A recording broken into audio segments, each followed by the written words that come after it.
Hi hello छोड़ो, हरे कृष्णा बोलो। ये देवरानी और ये जेठानी। हमारी वीडियो आपको पसंद आए तो लाइक, सब्सक्राइब एंड शेयर। आज की रेसिपी बहुत ही स्पेशल है। आप इसे अपने बच्चों के टिफ़िन में भी बना के दे सकते हैं। पता है कोई कोई रेसिपी को ना थोड़ा सा बस चेंज कर दो ना तो उसका टेस्ट ही पूरा चेंज हो जाता है और बच्चों को भी ऐसा लगता है कि कुछ नया डिश है। और कुछ भी नया डिश बनाओ ना तो बच्चों को ज़्यादा इंटरेस्ट होता है खाने में। ऐसे रोज़ रोज़ एक ही चीज़ दे दो, रोटी सब्जी, तो उतना इंटरेस्ट नहीं लेते हैं।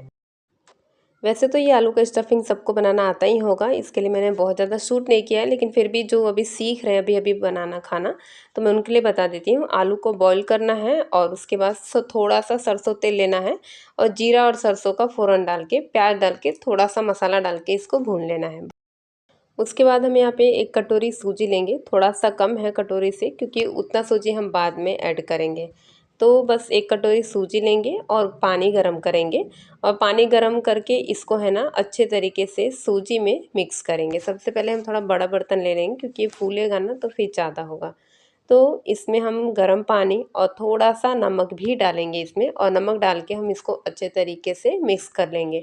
बहुत ज़्यादा पानी नहीं डालना है इसमें। 1 कटोरी सूजी में ना आधा कटोरी भी पानी नहीं लगा था, आधा कटोरी से थोड़ा कम ही लगाना है। और इसमें थोड़ा सा नमक डाल देंगे ताकि ये है ना सादा ना लगे, इसका थोड़ा स्वाद अच्छा लगे। तो देखिए आप टेक्सचर देख सकते हैं, एकदम आटे जैसा ही करना है, थोड़ा सा रहेगा गीला लेकिन वो सूख जाएगा। थोड़ा देर हम इसको 15 मिनट तक ढक के रख देंगे इसको फूलने के लिए। तो देखिए 15 मिनट के बाद ये पूरा डो की तरह हो। अब हम इसको क्या करेंगे ना अच्छी तरीके से जैसे आटा गूंदते हैं बस उसी तरीके से हम इसको गूंदेंगे ताकि थोड़ा सॉफ्ट हो जाए, एकदम पूरी तरीके से डो की तरह हो जाए। उसके बाद हम इसमें थोड़ा सा सूजी मिलाएंगे।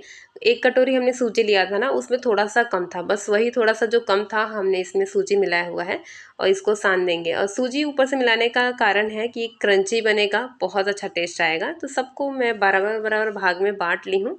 उसके बाद हम इसमें आलू का जो स्टफिंग बना के रखे थे उसको इसमें भरना है। आप सभी को हमारा वीडियो कैसा लगता है कमेंट करके ज़रूर बताइएगा और अगर वीडियो अच्छा लगता है तो फ्रेंड्स एंड फैमिली के साथ शेयर करिएगा। तो देखिए मैं इस तरीके से सबको अच्छे तरीके से भर ली हूँ और इसका मुंह है ना अच्छे तरीके से पैक करना है, थोड़ा भी खुला नहीं होना चाहिए वरना आप इसे ना अच्छे से तल नहीं पाएंगे, इसके अंदर तेल चला जाएगा, फिर वो पकेगा भी नहीं, बस तेल तेल हो जाएगा।